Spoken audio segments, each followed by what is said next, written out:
synthesis. I also do some biomineralization, which is the MICP. It's called the microbiome-induced calcium carbonate precipitation. We use this one to produce the calcium carbonate to improve the soil.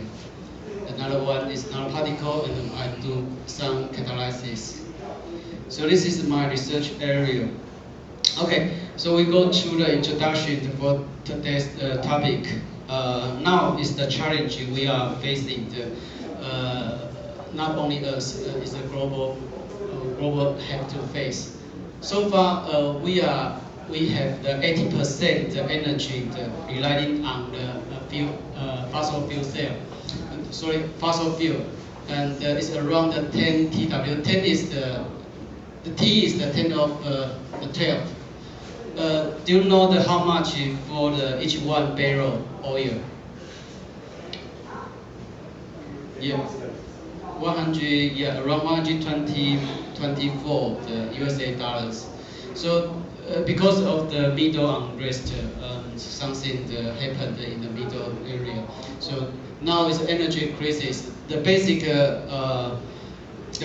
price for the barrel just around the 5 USA dollars. The cost now they're going to the 120 something.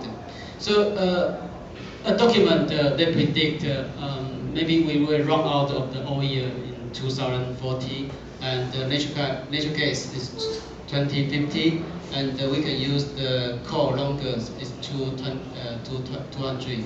But this is just prediction. Okay. And when you use the fossil cell and you create the environmental issues, like global warming, some research believe it's something to do with the CO2 concentration in atmosphere. And also you will produce the waste contamination. So at the moment we rely on the fossil, and we produce CO2 and the waste contamination. Okay, do we have the possible alternative energy? We see now we start looking for another energy like solar energy. I think probably some of you are doing the solar energy system. And the other one is hydraulic and geothermal. Some do the nuclear, but because of the Japan nuclear disaster, so I don't think the nuclear is welcomed by the people. And the biodiesel, I think always has been criticized by another research, because you need to consider about the energy crop with the food crop. So if you grow something for the energy, you will because the land is limited, so you use the land for the food, which is not good. And the wind considered is very clear energy. They are applied a lot, mainly in the Euro area. So how about the waste? Can we get the energy from the waste? This is today's we focus on the waste. So let's see the waste. The energy from the waste. So the energy stored in the waste is not small, it's huge. Actually, it's the 3.3 TW.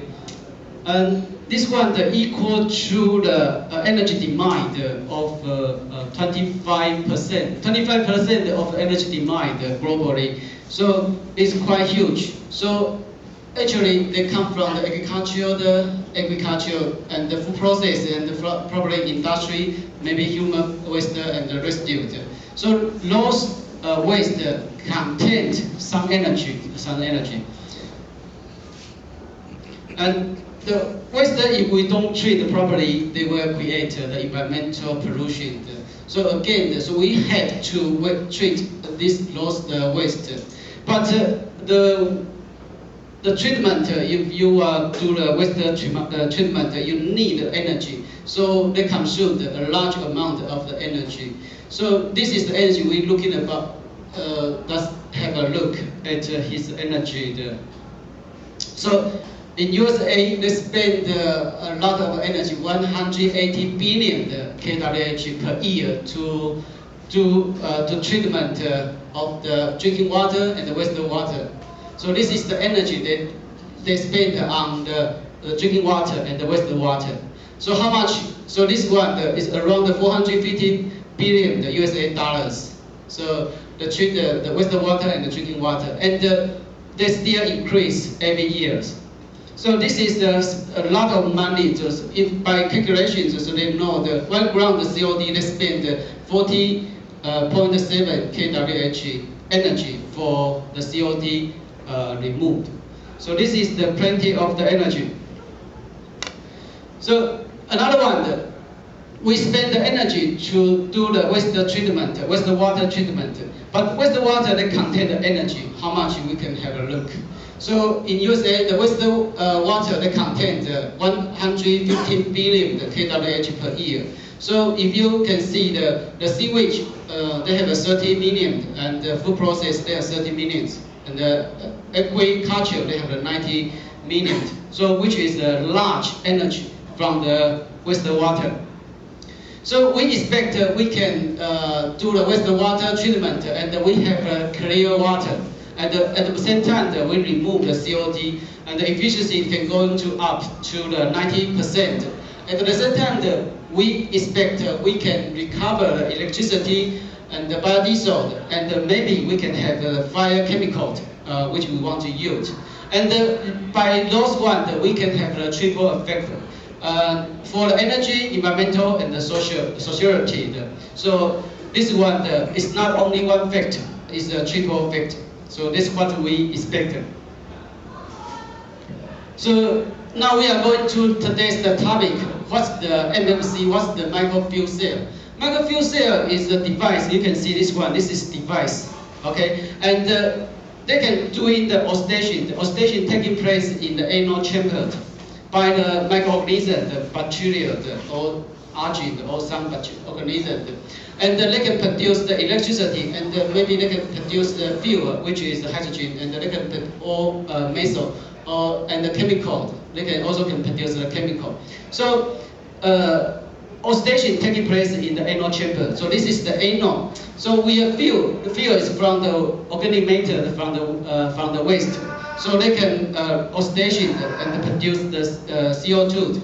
At the same time, the electron they're going to here. This is the external load.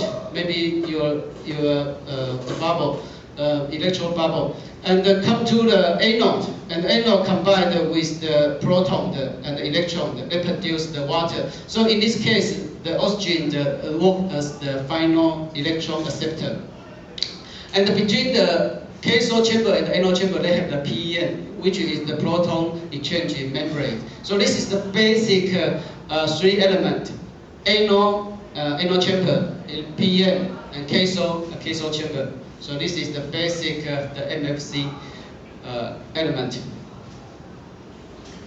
Okay, now they have some mechanism for MLC. Why the MLC produce the electricity? So they have 3 kinds of the mechanism. One is mediate, because the bacteria is suspension in the anode chamber. So once they produce the electricity, they need a mediator to work as the electron shelter. So they take an electron from bacteria and transfer the bacteria to the anode electrode. So and they do the same thing. So this is the mediate. So in the past, they need to update some chemical to be a mediator. So one is a mediator. So the other one is the director, bacteria director attached to the anode. Sometimes they by biofilm, sometimes they just by the cell wall. So the enzyme on the cell wall of the bacteria of the cell, they can transfer the electron directly to the electron. So the second one is the attached to the attached to the electron. The other one, they conduct the electricity by the nanowire.